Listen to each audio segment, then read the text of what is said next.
HiSec Buyback offers 90% GTA anywhere in HiSec. Simply go to hisec.evebuyback.com, appraise your items, create a contract, and get paid quickly. Hi everyone, and welcome back to Talking in Stations. I'm Rahne, your host. I'm joined by Artemis, our engineer. Today we have both Jinx and StarFleetCommander of the brand new coalition, or formerly GTC, or Greater Trash Coalition. I'll let Jinx introduce himself first. Hi everybody, I'm Jinx DeCare, CSM 17 and CEO of the Brave Collective since late November when Dunk stepped down. All right, and Starfleet. Hi guys, StarFleetCommander, CEO Volta, leader of Greater Trash Community, and now along with Jinx, with both leading the new V2, which is the new coalition that we've announced yesterday. Was it yesterday?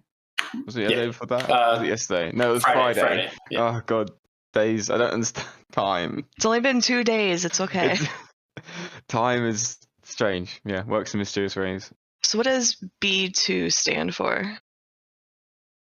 Well, it's Blob and Brave, or Brave and Blob. It's the two. It's the two, but whichever order you want to write in, doesn't matter which order it's in. To be honest, it's more of, yeah, it's just because we actually came out of it on Friday, didn't we? literally about 10 minutes before the meeting. We were just like, this sounds alright, it's pretty cool. And it's just, because we want to work closely more together, Blob and Brave in particular, and are going to be living in the regions next to each other, so we just thought it works really nicely. Okay, and then I know Jinx, I believe Brave is also moving to be closer to Volta. Yeah, so right now we're in triple line, just one jump from C4C, but we're moving to C4C. That's where we'll stage from, and over time we'll flip it, and then Brave will be in Fade with some holdings in Pure Blind, and then Blob will be in Declan. Alrighty, and I'm assuming, as with most coalitions, this is what? Shared blue list, shared ACLs, things like that. So I know Volta has Blob. So is it just Blob, or is Volta also within this coalition, I'm guessing? So Volta is included in this as well, and as well as Blob and Bandlogs and the spaces as well. A lot of other B's in the names that I'm thinking. wait, maybe I need to add a few numbers. This is the problem. We all know I can't count. Okay, this is a very well-known thing. I can't count. Like, I still get it wrong. Even in the most recent tournament, I just stay away from it now. Clearly, I just don't play because I can't count. So but no, yeah, it's a shared blue list and ACL, and to be honest, it's been like that. We've been blue for what, Jinx? Like, since the start of the war, which has been ages now. Yeah. So it's kind of just like the members are, it's pulled the command teams together. The members are together. We're flying with each other every day, on fleets and stuff. So, the point of this is to make both our alliances more sustainable and defensible, and to grow. Alrighty.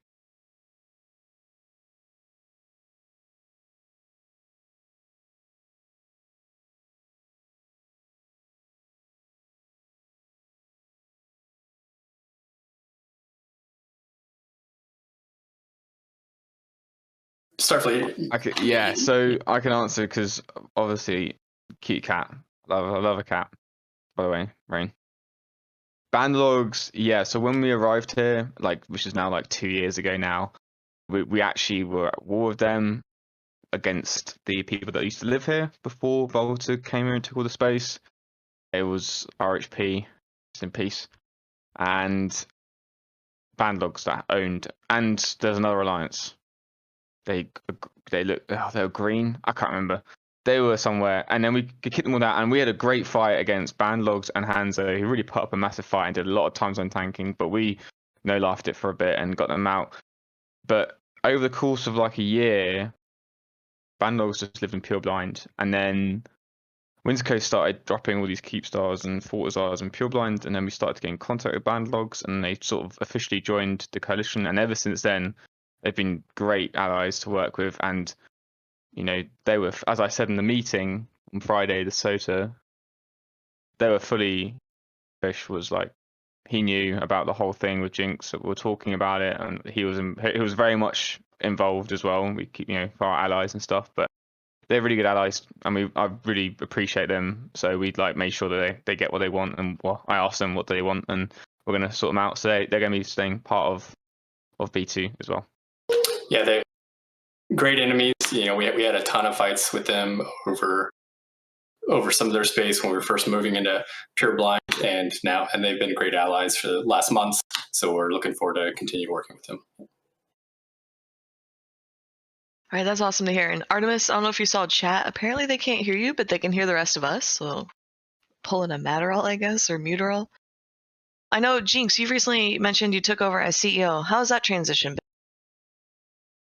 been? So Alliance CEO has a lot of keys, and that the first few weeks of December was just all me working behind the scenes with Dunk, trying to get all the keys turned over. Alliance, you've probably seen how many different, there's anti-coup corps, and then there's all the different corps that you have to control just based on the way Eve works to make sure that you address coup concerns and also just control so Dunk can do beekeeping and right off into the sunset.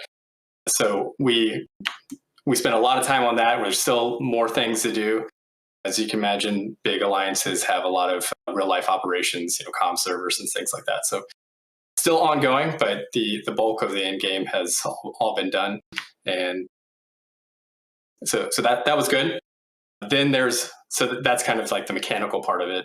Then there was the actually figuring out what it means to run an alliance, and we've been at war, so doing all those things, working closely with all the different organizations in Brave. So I've been part of Brave Operations command team for about a year, but taking on the control and doing the interfacing with the different alliance leaders around Eve, all that was new. So it's been a lot of time over the last month. Interesting, definitely changes the game and the outlook. So I think that covers it, though. Covers most of it. Yeah, so how's balancing that with being CSM? I know CSM folks say is like another job, which is on top of Eve as your second job already. How's that been going? It's a lot. I think I'm going to finish out the term definitely. Next year, I'll let somebody else have the opportunity of doing CSM so I can concentrate on just one. Luckily, where in life right now is a time that I'm covering both fine. Looking forward to going to Iceland at the end of the month here for our summit. So that's our first in-person summit.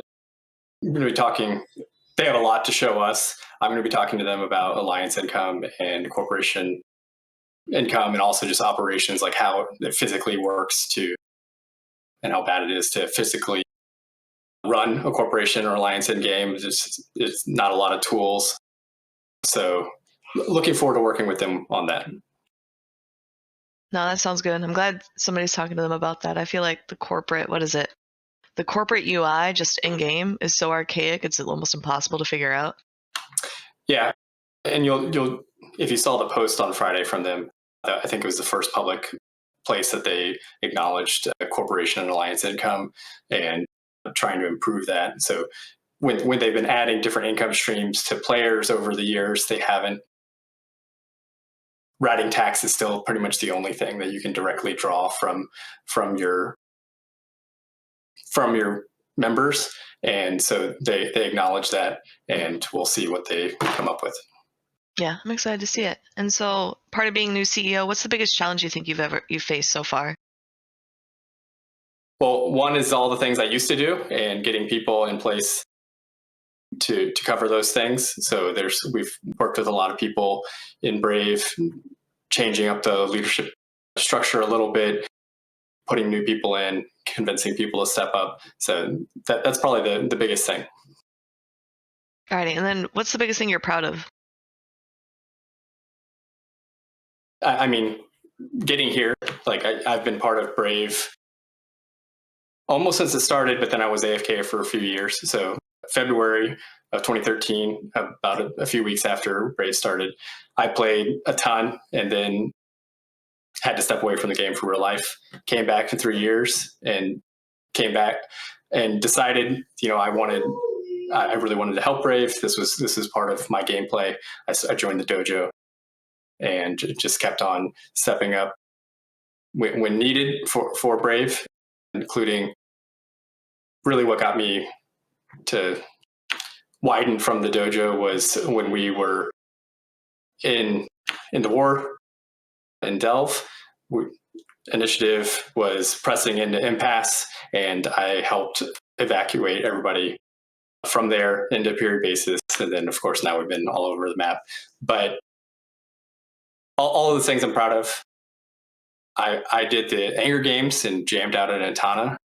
Not as cool as some of the tournament things Starfleet's done, but that my Griffin piloting is probably my peak tournament play at this point. Nice. That's awesome.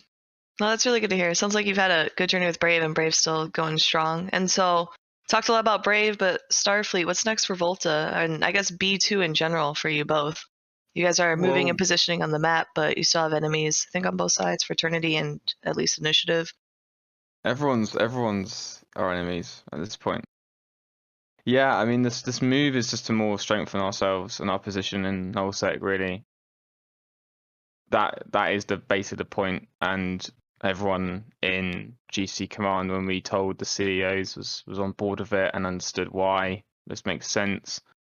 It kind of just focuses our efforts on, one region rather than 5 or 6 right now, which is like, can't remember, 5 or 6, can't count. I don't know, can't remember. It's like, we have holdings in quite a few places. Also an NPC space in Venal. We've got offensive structures in Branch, and then there's structures in Pureblind, and there's just, it's a lot going on. So as for Volta, I mean, we're still going to be with Blob. We're not leaving or anything. But definitely this will probably make Blob and Brave just have a bit more breathing room, I think, of just a bit more easier to defend and hold the more important space. But my corp just do what they want. I know what they do. They do stuff. They PvP. They do, I don't know. Like, usually cause drama. That's my job. I just stop the drama really most of the time. That's literally all I do. Is someone will message me and someone's said something and I have to go and calm it down. I don't know. I don't really know how Volta's still around, to be honest. Considering we had a meeting the other day and there was a lot of people, and I was like, I don't even like. Why are you all here? Most of you hate each other. That's the problem in Volta. That's the issue. But I guess most corps that have been around for this long, especially Volta, it's like nearly over 10 years now or something. Most of the people just don't like each other, but still play. I don't know. It's strange. It's a strange group of people.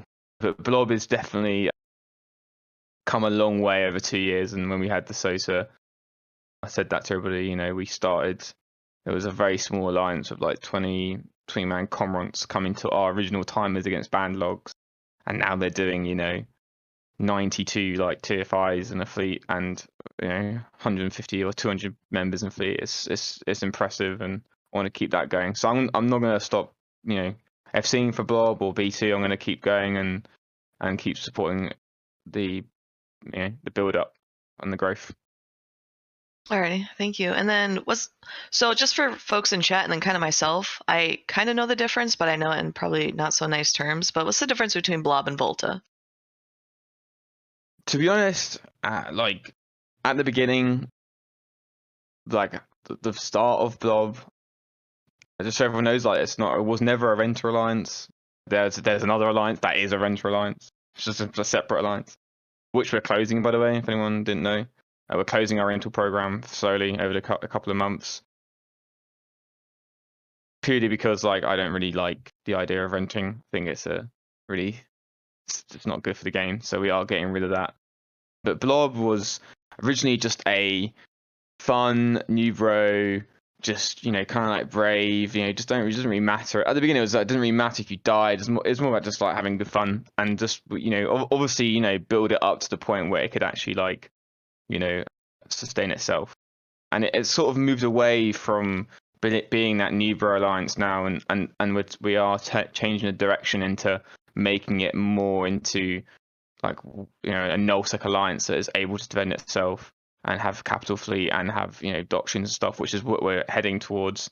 I mean, I'm sure we'll get onto the fight that happened last week, and it is now the turning point. You know, I want to move Blob away from being, you know, seen as like a newbie alliance and move it into another the next level, which is like independent, and also like on its own with its own leaders and its own FCs, and not me and our team. Like, you know, we'll still have a say in things, but and help and stuff, but I want to really grow some new people inside Blob and get them in charge and get them FCing, and you know, we need new people in this game to like otherwise can't rely on all us old lot.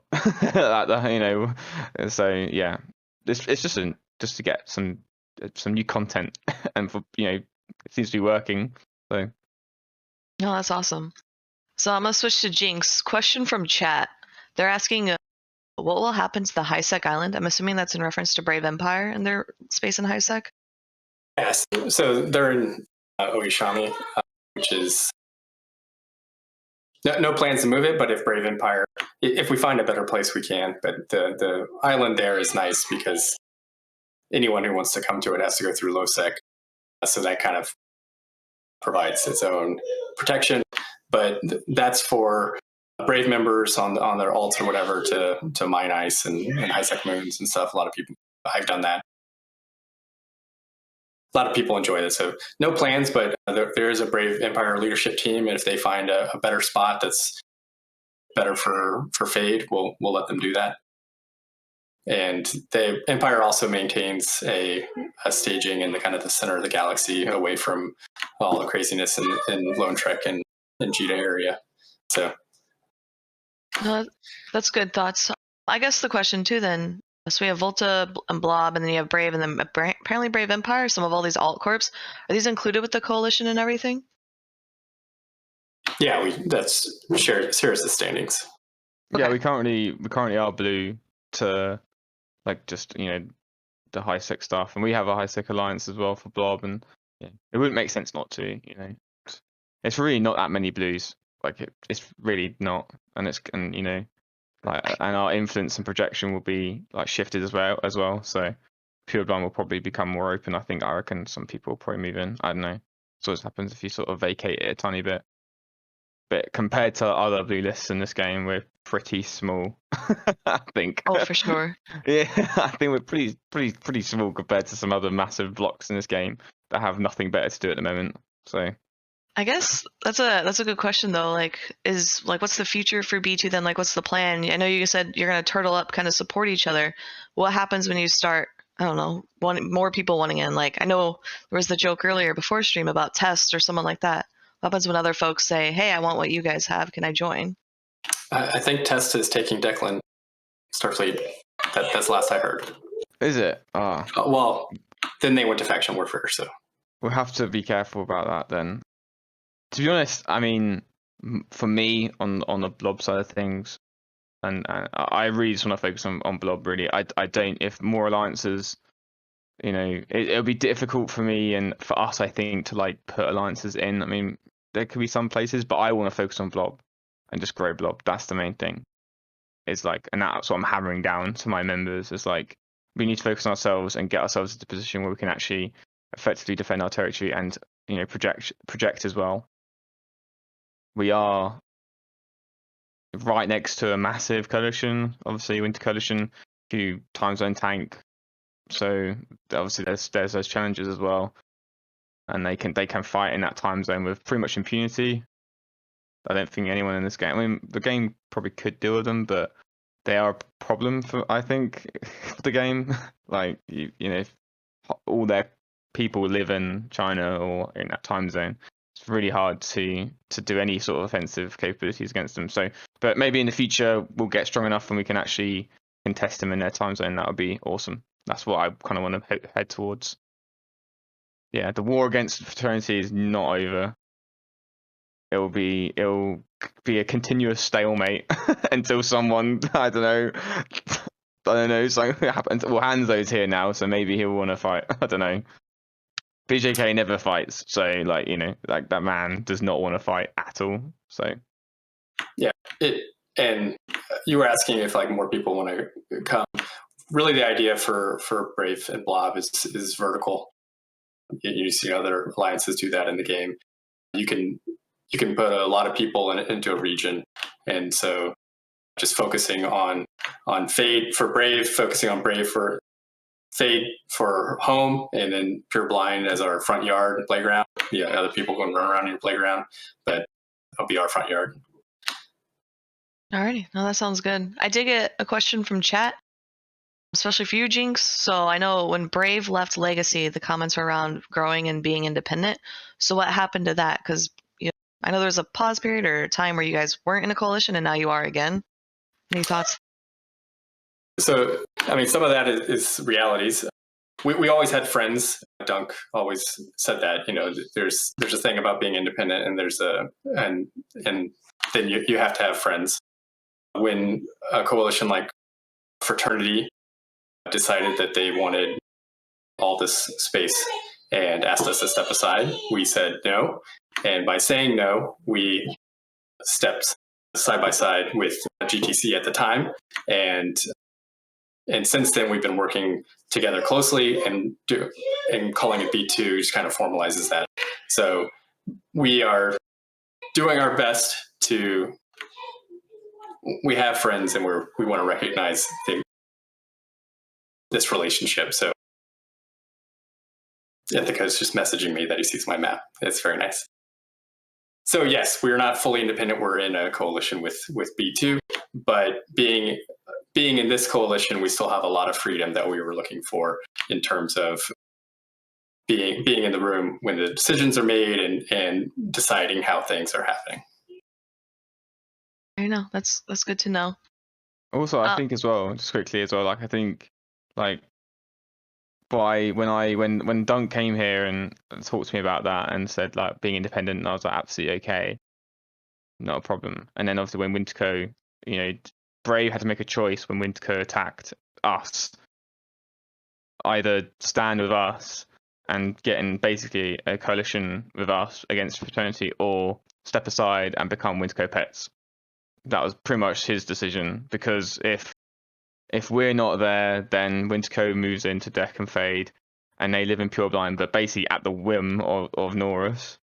So I think, you know, for Brave, it's not about being independent. It's about making their own choice, their own decisions, and not being forced into doing things. And this whole thing, like me and Jinx have been talking about this whole B2 thing for like ages, and I approached you about Fade actually. I approached them because I want Brave to do well, and like you said, Jinx, it's not, you know, it's basically me and you in charge, so it's not like a massive round table of like 400 people. So it's pretty, you know, and we have a joint, you know, defense, and we defend for each other. But like, you know, Brave after this, we're all still here in like a year. If Brave want to go in deployment and do something else, that's fine, as long as we're living together. It's all good. Alrighty, no, that's good to hear that was taken into the consideration. Also, it's kind of interesting how you mentioned, I think you said this earlier, Starfleet, where Fraternity is like the largest coalition in the game, almost impossible to beat. And I don't know how you guys can contest that without growing to be a massive size, unless there's another, I don't know, World War B or something, but against pandas. I think like the Fraternity is obviously a massive advantage is their time zone. That is their huge advantage against everybody in this game. And all I see is whenever anything happens anywhere, and Norris is very clever, and he'll wait for something to happen somewhere else in the game, and will make his gains in another part of the game. You know, in the war against goons, he basically just didn't help Happy at all. Like pretended to help them. Didn't, you know, he could have moved all his Chinese alliance down there, but actually didn't, and then instead did his stuff in the north. He put some keep stars down, you know, because everyone was distracted. And he does that. That's his game. His game is to put things down in China's time zone where no one can contest him, whilst everyone else is trying to battle for the rest of the game or whatever, or goons and Imperium and Panther are like having standoffs, and he just does his thing. You know, he's dropped keep stars and Pure Blind, 2 of them I think now, but he owns 3 now, right? Jinx, as of today in Pure Blind. You know, he'll that's his plan, and he will just incrementally grow outwards in China's time zone, and no one will be able to stop him because it's all in Chinese time zone. I mean, the only other alliance in the game that is Chinese time zone is Jakara's. Apart from that, there's nothing else, and I think it's a real problem, to be honest. Lucky that EUTZ is absolutely trash, so it's all good. So it's fine. But on that front, it's all good. All right. BJK's in charge. I mean, what's going on there? So I sense some shade. Is that what's happening? I'm kidding. So, kind of talking about you guys working together and fighting. Actually, I don't even think Fraternity's on this battle report. Oh, they are. There's two of them. No, I was going to ask about Q5. What they did is they pinged, right? Because obviously, actually, should we just talk about this fight? Should we just go? Yeah, so we'll talk about the QTAC 5 report from last week, Sunday. Okay, let's do it, and then what we can do is I'll talk about it, and then we can do it from Jinx's perspective of just coming home, of like having no idea what's going on. This was over in Athenor, I believe. Yeah, it was an Athenor in QSAT 5, and I got home, and I think Francis had already like formed some of the fleet up, and I looked at our fleet, and so BFL are here, which is the Foreign Legion. Is that what they're called? Yep, Bean Foreign Legion. Bean, yeah. And they were formed up in their like signature Paladin doctrine, which is like, it's a really effective doctrine. I think at the start, I mean, if you want to have like a better idea of like, because that's the end numbers, which don't really reflect like the beginning. If you want to have the beginning numbers, I think if you go like to 20 to 100, I think if you did a BR2 like to 9 o'clock, I think that's before. I think at 9 o'clock everything starts to get mental and everyone starts turning up. So I mean, the dread numbers were like very even, slightly in our favor. Like, I'll be honest, like most of the ships were in our favor. I think maybe the Tempests were in our favor. I can't remember. It was all pretty equal, but they had like a really strong Paladin fleet with like 71 Paladins. I think in the end we had 100 Tempest fleet issues with some APOCs. But you know, I knew going in to this fight, it was clear that they wanted to drop caps, so we formed our caps a bit hastily, actually, I'll be honest. And I could have done a lot of things better. There's a few things, I've watched back a couple of videos, there's a few things that I could have done better. And it was really quick. It was within 10 minutes, all the caps were on grid, like with less than 10 minutes, I think. You know, we jumped in, and then we got walked on. But as soon as we dropped caps, it was like they dropped some caps first. They dropped a fax and some Horde dreads or some anti-cap dreads first to shoot our Tempest fleet issues. At that point, we were still volleying some of their paladins. Some of their paladins were dying, and then we started bringing our dreads. And I'm getting screenshots of my bed now. People are just screenshotting the mirror now. Sorry, I told you. I told you how to make your bed. Getting DMs. Like, okay, like that's a charger, that's an Apple Watch, and down there is just some plugs. Okay, everyone calm down. All right, everyone calm down. Okay, like, you know, I'll do a separate stream about my room later. It's fine. All right, okay. So the dreads start coming in, and as soon as we jump a couple of dreads in, because we jumped some Volta dreads in, and then just so everyone knows, I specifically said don't drop the Nitras, and you know what it's like with people. They will just drop them in. And then it just kind of chaos. I said, you know what, we're going for this, and we just jumped in all our caps, and knowing that BFL have the capability of fielding the same, or if not more, caps than us, and have, you know, very organized. You know, they're very organized in that sense. And obviously, this is the first time Blob, GTC, or you know, at the time BTC, sorry, had used caps. Well, especially for my line, obviously Brave has used caps before, but Blob and, you know, the other alliances, the first time we've used caps on like a large number, like ever in the history. But as soon as we dropped in, like all the alliances in the game pinged everyone, Horde, Frat lol, Goons, Initiative. Everyone's like, our spy Discord was just like load of notifications. So I saw like there was an Onyx fleet coming from P Horde, and there was like caps being formed by Initiative, and like a Goon fleet coming, and then like something else was coming. So it was basically I'll be honest, like I didn't know, like this is a thing, like with like people assume that we backphone, but unfortunately you don't need to. If it's like Rain, like if there's a big brawl going on, everyone knows what's going to happen is happening. There's nothing going on in the game, everyone's got nothing better to do, so everyone's going to come. So at that point I was like, okay, we need to get out. And that was the same for BFL, because BFL and us were trying to extract as well, because we were like, who's going to get here first? We don't know. So if P-Horde get here first, then we're all screwed. If Goons get here first, then they want to kill the Horde stuff, so we're probably not screwed. So I think we managed to get a lot of our caps out, but I think we were able to just reinforce our sabers a lot more. And then I think Goons got here a lot quicker, because obviously they can come from Fountain to Cloud Ring and just go straight into Pure Blind. And then, it's just more funny that Fraternity even bothered pinging, because it was like, what can they do? But it was a really good fight, actually. I think we lost a lot. GTC, I think we lost 250 bill, but it's all sorted. And I think Brave was like 100. And then I think I think it was quite an even BR, wasn't it? Let me have a look. In the end. Yeah, I mean. Yeah, my nag fleet issue, I'm messing up your BR. Sorry. Oh yeah, no. Well, what happened was the Nitras just completely ruined the BR. I mean, it's pretty much even. Obviously, like it's like 400, whatever. If we took off Jinx's nag, and then if we took off the 3s and Nitras that died, which are all like, I think we'd be okay. It was a good fight. Everyone really enjoyed it. A lot died. A bunch of caps died. My ult was the first one to die. Thanks, guys. The first nag to die, the first one to die. I knew it was me. It's like only a count, so it's kind of disappointing. I wanted to get some more kill mails on that, so I had to focus on the sub fleet after that. But it was a really good fight. Nice fight to start the year. I think it was good.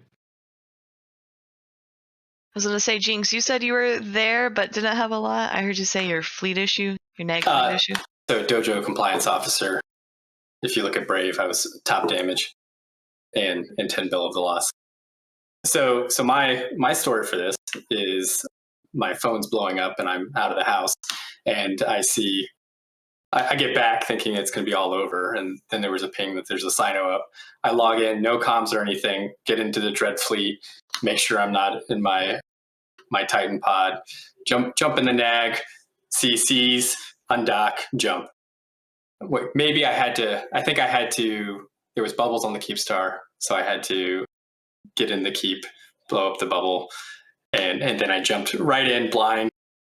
I just started shooting broadcasts, watch everything melt. I should have heated more, but I took all my drugs and did about 1.2 million damage, and that was amazing. So the faction dreads do recommend. Sorry for the FCs that have to see the battle reports afterwards. I like that perspective, because even though you're an alliance leader, that's a very like line member perspective of like, I didn't know what was happening. I just jumped to a Sino and killed everything. I died. It was fun. Like, I love it. It's a very good perspective. Starfleet down here is like doing analysis of like who's doing what and how to do strategy. It did not sound as enjoyable as your experience. So Starfleet, I see you're getting called out in chat. Do you wanna say Yeah, anything? I mean, this guy thinks my FC character is in a dread, which is not. I mean, this guy obviously hasn't checked the BR, like whatever. Anyway, no, I think that's the first one in on my ult, and he just died straight away. I think I watched the video, and I'm the first dread that loads grid, and I'm a nag, so I'm gonna die.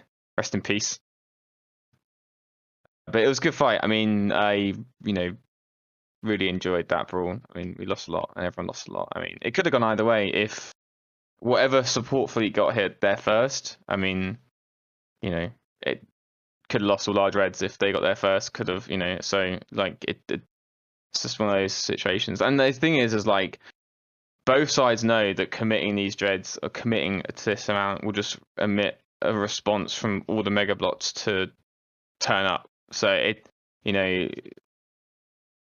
knew that going in. I'm assuming they knew that going in, that like that neither one of us will have to do anything. I'm pretty sure like as soon as we jumped in, like within a minute there were pings out. I don't really know the exact timeline, but it was pretty much like on cue. Like as soon as like it was like 50 dreads on grid, it was like pings were just being get sent out. But it was good fun. Lost the Athenor though. Rest in peace. Sorry, Jinx. That's okay. We got the salvage though. There you go. At the end of it. I know a lot of people are wanting fights like this. I think all the comments I was talking with friends were saying about how they thought a fight like this wouldn't happen again, how they want to see more of this. Do you guys think this will happen again? Or something hopefully like this? No. Because like you have to like it's expensive, right? These dreads are expensive, the caps are expensive, and like I think BFL have been wanting to have this dread brawl for a while. It's pretty obvious, and they moved a lot here. But I don't really. I mean, I don't really see anywhere else in the game that it would happen. Really, I mean, everyone's really scared to use them because they're really expensive, and they're like, you can replace them, but it's costly. It's a costly fight to have. Just in that moment, I had a bit of insanity and just thought, screw it, let's go, and then just go in. But maybe somewhere else in the south, I don't know. Like there's some fighting in SO maybe, but I don't really know. Like Winterco, maybe, I don't know. I think the circumstances, these sort of things always just happen off the cusp, just like randomly one random Athenor timer at 2200. It's like okay, but it's just I think the cost is the main like incentive of like not using them because they're very costly to get back, and you start losing. That wasn't even that big of a dread fight, and that was still equating to half a trillion ISK. So if it was on a much bigger scale, I think it's going to start getting really expensive. Yeah, for sure. So is that, I mean, in order for stuff like this to happen, is that up to CCP then to kind of bring the cost of dreads down? I know that's been a topic folks have discussed. Yeah, we're always poking them, saying like, hey, people want to fly these ships. Can we make them cheaper? What can we do? Then the alliance income, and they mentioned SRP in the blog on Friday. So I think they do acknowledge that while they didn't want them getting down as cheap as they did during the Rourke era, saying that there's alliances need SRP and stuff, that they realize that they are preventing content in the game by raising the price so high. But we'll see. They have to still a lot of room to get cheaper to make these fights happen. Yeah, for sure. It's also like people's attitude as well. Like you have to be to commit dreads on grid. You have to be, risk averse. As in, no, not risk averse. Like you have to take risks putting it on because like you are planting yourself there for at least 5 minutes. And would be more if you got dictators and stuff. So it's a real commitment. That's why in that fight, like as soon as they put like paladins on that and put like had faxes ready, they were like ready to go. We like knew they were ready to go. We didn't have to do it. It's an Athenor, but it's all good. And I saw a guy in chat saying they've got new ones, ready to go in P Horde. I'm sure you do because you have a massive rental empire in the drone lands that can fund all this. So that's good. That's good for them. Yeah, for sure. So I know. So we talked a little bit about the war between GTC and Fraternity. So now with B2 kind of moving still near Fraternity, but I also know you mentioned like the BFL / PanFam / whatever you want to call them are also staged up there as well. Are you guys anticipating finding them some more? I'm assuming Headliner and Securitas will just keep on reinforcing Anti-Blacks until they quit the game. Maybe. I don't know, man. They are very they're quite a risk averse. I think Headline is really risk averse. He just uses Lokis and just doesn't fight the whole time, which is a play style, I guess. But I'm assuming so. I mean, with Hanzo back to Fraternity, more like with Hanzo joining Winter Coalition and Branch, I think that they will probably be. I mean, they've already done. We had a little fight with them yesterday or the other day. We almost caught one of their supers actually on a gate the other day. So I'm expecting them to like fight a bit more. As for VFL, I mean they'll do what they do, which is fine. And then there's the other guy. What's his guy? The guy's name. He got kicked from Horde, and now he's in Winterco. Was he in Horde? Yeah, Bope. That corp, isn't it? Didn't they leave? Didn't they leave? Oh yeah. Didn't they leave Horde and join Winterco? Yeah, he's around. Yeah. He was in PC. It's hard to keep track of everybody, of what. He used to run our ADMs in EC. So if he wants to keep doing that, that's okay. Yeah, he did. Yeah, he was like the like reason why your ADMs are up. But yeah, I'm not expecting anything to slow down in the north. This whole move is just to make it just easier for us to manage our space and control our territory, basically. So we'll keep forming and we'll keep our numbers, especially in GTC and Blob and Brave, are still fine. So everyone understands the situation. So it's all good. Alrighty. I might pause there. Artemis, do you have any questions? Do you see any in chat that I may have missed?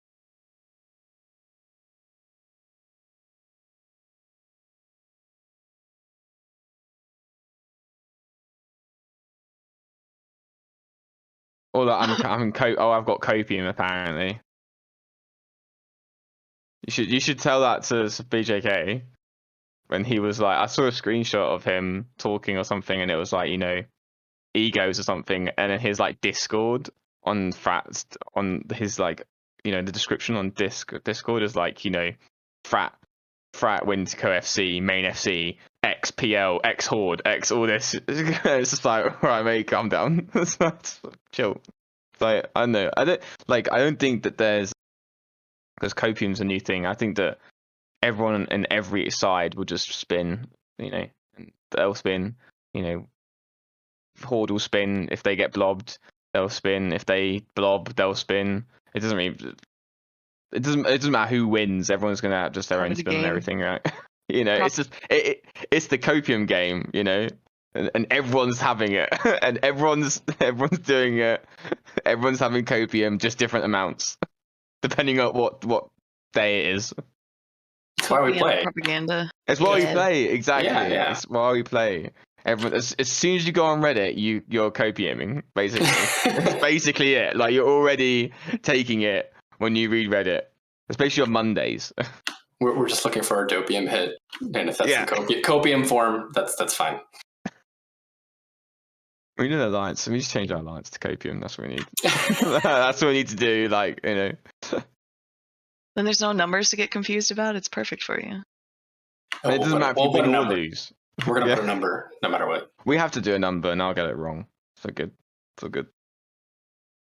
Alrighty. I know we had other topics. We have about 13-ish minutes left of the show. We had a couple other topics. I don't know if you guys wanted to discuss. There's things going on in EVE still. I know we kind of touched on like the producer letter. I'm assuming most of that is under NDA for Jinx, but I don't know if you were excited about anything mentioned there, Starfleet, or if you saw the CCP stream. I believe it was Friday. I'm gonna let Jinx talk about it. I think that he's the man. Let me. You got a link? Let me pull it up so I don't say anything I'm not supposed to. So one thing they have here, I'm pulling it up. Thank you, Artemis. So one thing that I'm hoping that we can take advantage of is re-announce the allegiance system. I think they renamed it. And that's where anyone can drop into faction warfare. I do think as an alliance leader, it's going to be a nice drama bomb for all of us, because everyone's going to choose a different side and shoot each other. And so then they're going to say, when they lose, they're going to say, hey, this guy shot me. So we're all going to have to figure out how to deal with that. The contested income, a lot of people are excited about that. Where is that one? So, sorry, I'm scrolling. Did you say contested income, or is that like alliance income? It's in the same paragraph, which I'm trying to find. I can't It's read. up on the stream if you want. Oh, okay. So they say on funding, we would prioritize contested income, formerly known as passive income, a source valuable enough to take, hold, and defend. So I think that phrase there, not a lot of details, but people are excited about that in terms of what that could mean for nullsec. I already talked about the alliance leadership. They hinted at showing how Evermark, the corporations are getting one-to-one matching from LP earned. So they're talking about how they're experimenting with that. Brave has 10 million Evermarks, so Brave newbies. So I'm looking forward to spending that on whatever they let us spend it on. And so that's good. Then, the friendship machine, that's pretty CCP talk, but they're talking about the social aspects. So Photon UI, this is kind of a CSM plug. You'll see it's got a really high adoption rate. They're still working on it. I think it's really important for players to give feedback to a CCP. So I still see some complaints about like, why could I do this in the old one and I can't do it in the new one? Now is the time to give them the feedback. Now is when they have developers on. If you wait to give the feedback, then the chances it changes after they declare it launched is lower. That's good to know. I know they have forum posts, I think, for every time they make an update, so people can share it there. Yeah, right. The Legion system is called Direct Enlistment. It's on the ARC campaign list. And then, of course, the EXL. I know a lot of people were excited about that at FanFest. So hopefully that really helps people with the tools to do all the market shenanigans. ESI in particular, I've gotten a lot of pings. People are worried about some of the ESI endpoints. So CSM is aware of that, and we're trying to work with CCP. And of course, that would be critical to even Excel. Well, I mean, CCP explicitly addressed that during the companion stream for this dev blog, where they said they're hoping that EVEX XL, from my interpretation, will be almost a successor or replacement to ESI. Because unlike ESI, there's going to be a singular owner and developer to really put thought into what should be public, what should not be public or accessible, and then also ensuring long-term maintenance of the program. Yeah, I remember. I think I saved it in a VOD somewhere of like their comments because I asked it in chat and Combat called it out directly to kind of give a shout out to the ESI folks. I was going to ask, you mentioned the allegiance system. Are Brave and B2 in general planning on joining faction warfare in any capacity? Are you guys just letting individuals do their own thing? So we have a small SIG, but right now it has to be a separate corporation, and it's not something that people can dip in and out. You have to have an alt. The thing that I think will be great about it, and also the drama part of it, will be any player for direct enlistment is what they're calling it now, will be able to click a button and join a faction. So that won't be something that we control. Like right now, if we wanted to join faction warfare, you have to the whole alliance goes or not. And if you as an individual join, then you drop corp. So now people go join whatever they want, whatever color they prefer, ships they prefer, and we'll see what happens when everyone starts shooting blues. So I think low sec is going to become a no man's land. You're gonna regret that. Yeah, I think. Yeah, I don't think we have like I don't think we really thought about it that much, to be honest. At this point, there's just a lot more pressing things to do. So maybe for Volta, but as for Blob, I'm not sure. Yeah, I gotcha. And actually, that's a decent segue. I know both Brave and Volta participate in Alliance tournaments in the past. There's a Captain's Cup that's coming up, hosted by Jintan, and also the Alliance Tournament 19 in August. Do you guys plan on participating in those or allowing your alliances to participate? they banned the Griffin, so they're just saying I can't play. I know. I think our AT team is already talking about it and getting excited about that. I believe we're doing the Captain's Cup. I will be a commentator on that one for this time. As for the Alliance tournament, as I said at the end of the last one, if the format doesn't change or if it's still the same, chances are we won't be doing it as Volta as a team with the same people. It depends, as I don't believe in the current format and the way that the Alliance tournament is like the current rules and prizes and things and like the way it's shown to the audience as well. Like I think there's so much that could be improved with not really much effort. So if the things change, then yes. If not, then probably not. I won't put it to 100%. Oh no, definitely not. Who knows? The guys might feel differently in 6 months. I don't know. So, but definitely after last year, it was the guys. We put a lot of effort into it. A lot of practice and things, and it's like a question related to like how much time has to go in and how much effort these guys, my guys, and not really me. I'm gonna be honest. I didn't actually have much to do with this time. I was doing the Eve stuff. They put so much effort in. It's a question of that as well. It becomes the second job, as I'm sure you know, Rahne, and that amount of effort people put in and to play and to be competitive in the Eve sports scene. Yeah, I'm not sure. We'll see. I'd like to see live stuff like I did in FanFest with Annie, and we fought against the Camel guys. That was epic, and I'd love for them to do that again, even if that means reducing the team sizes for the tournament. I know, that's really awesome. I wish they could do that. Yeah, and so I know we're talking about tournament stuff, so normally we have the Anger Games, but I believe both Soth and Dirk mentioned that they will not do the Anger Games just for the timeline this year. So we have Jin's Cup in, I believe it was February, March, and then it's March. Yeah, so I think the full cup is March. Yeah, and then you have August for the Alliance tournament, which I am optimistic. I have no insider information, but if I were CCP, Alliance tournament in August and then FanFest in September means I would hope the August winners, or I don't know, maybe the top 4 teams all get to go play live. That would be a really cool idea. That really lines up nicely. I know. I think it'd be cool. I think it'd be a great idea and a really good idea to get people now there's a reason to put all this effort in. I went to FanFest for CCP kindly same with the other players, they honored the the tournament that happened, the invasion tour, and they flew us all out there and paid for the hotels and stuff, and it was awesome. It was such a great experience to play in front of an audience and meet everybody, and it was great. And I'd love for them to do that this year. That'd be epic. Even if we don't win, for some the winning team to go, it'd be sick. To do the finals, best of 5, it'd be so cool. They should do that.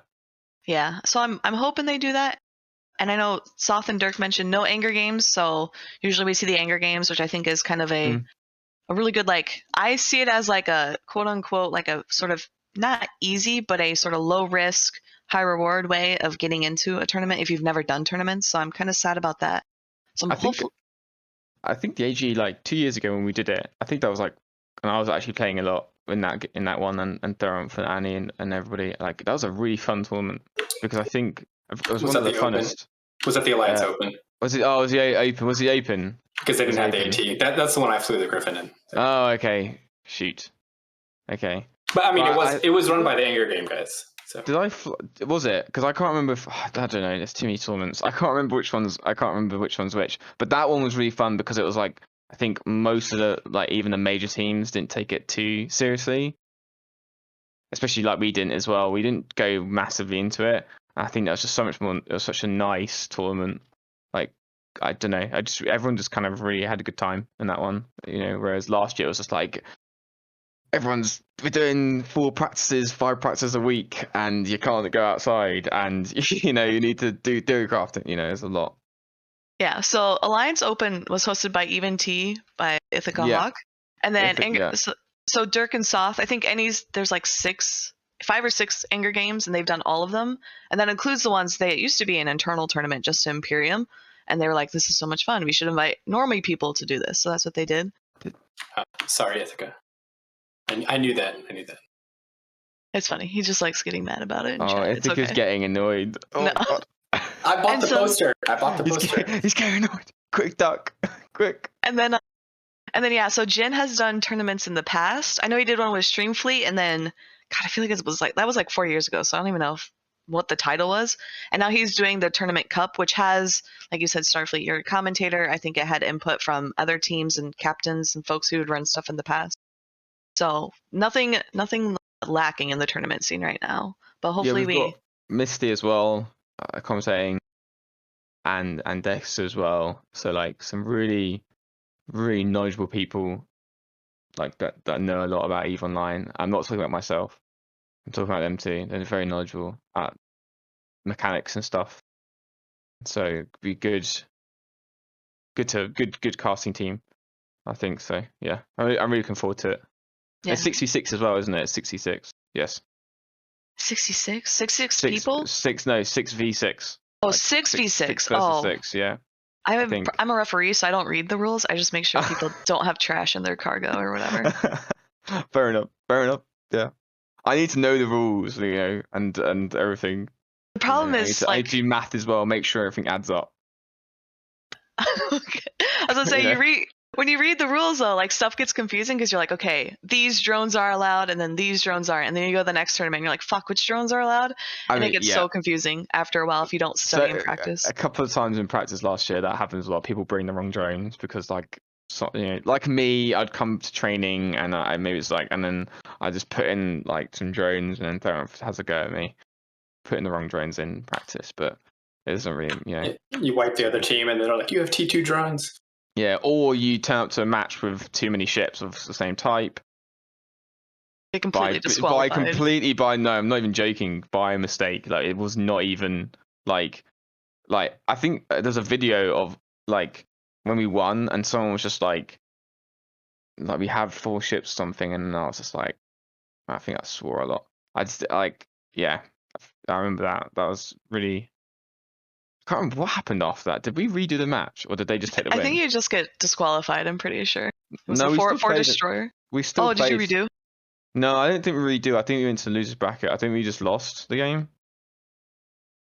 Like That was so annoying. Like that whole. We did not obviously want to.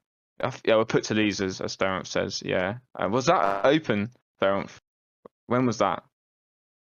I can't remember. Then we killed them again. That's it. We came back and then we beat them again. It didn't matter. We still beat them, and then they took the win. Yeah, they took the win, and then we beat them anyway later on. That was Lance Open. Yeah, that was Lance Open. That was a pure mistake. I think, if I'm correctly, that was because it happened because Ferenc and Annie were making the setup because of the bands, and then I think a copy paste was wrong, and another destroyer was put on when it wasn't meant to be on there because we're just getting the ships out. It's really hectic getting the fits and everything to people, and it just and no one noticed until we won the match. I'm pretty sure someone said it in local though, halfway through maybe, like one of the referees, or one of the comment. I can't remember. This is so long ago. Yeah. Usually it's that stuff. I don't know if you guys are using the tool, but that's usually stuff the tool catches easily. But it's been upgraded so it catches things like that now. But as we're kind of at the top of the hour, do you guys have any final thoughts, any shout outs you want to do? Jinx, I'll start with you. I want to thank our new coalition friends, or old and new again. B2, everyone in Brave coming out. You guys for hosting the stream. Appreciate all that. Yeah, thank you. And then you, Starfleet? I want to thank Brave sticking with us in the hard times. There'll be good times soon, I promise, Jinx. And also to the Blob command team, GC command team, Covert, especially that man is doing God's work behind the scenes. But all of the Blob CEOs, the FCs, Josh's Graph, there's so many other people as well, like Wolf and obviously Shattered and stuff. All the people that are just keeping things going, all the fuelers, people that are fueling everything. Just just everybody. Thank the whole group, everyone, even our enemies as well. Thank them for all providing content for each other. So yeah, we're all still playing this game, and it's still here. It's not dead yet. It's been dying for I don't know how long, Rahne? A while. A long time. It's a long time dying, and everyone's still playing, and we're all fighting each other, and that's the main thing. So, and everyone's going to whine and complain about, and laugh. Oh, your stuff's dead, but we're all playing this game still. So it's. I want to thank copium. For a copium. reason. Copium, yeah, it's the main thing. Everyone's still playing. So that's the main thing. I'm still playing after like over 11 years. So, yeah. Yeah, so thank you both for joining us and for sharing everything. This was an awesome show. Hopefully you guys enjoyed the banter and Twitch chat.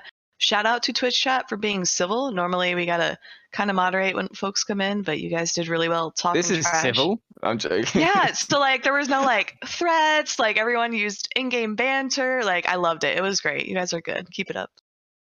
It's all, you meet each other in real life. It's all fine. It's all a game. We're gonna go to. I mean, isn't that custom part of reviews. that's the fun part of this game is the shit talking, like of just in general, like in the game about what's going on in the game. That's the whole point, right? Oh yeah, exactly. That's why anyone plays this game. It's just for the memes and for the Reddit and for the crap that goes around. All the trash talk and the propaganda and the copium. Yeah, that's literally it. Yep. Alrighty, so with that, we were gonna go raid. So everyone stick around for a raid. I don't know. I know chat has not been able to hear Artemis and all of her comments, but Artemis, do you have anything before we go? That's okay. Artemis says she loves you all and appreciates you. All right, so we're gonna go to raid and we'll do. Oh, we have to do credits in the outro. Okay, so we'll go to outro and then we'll do a raid. But thank you, everyone. We will see you all next week, same time, same place.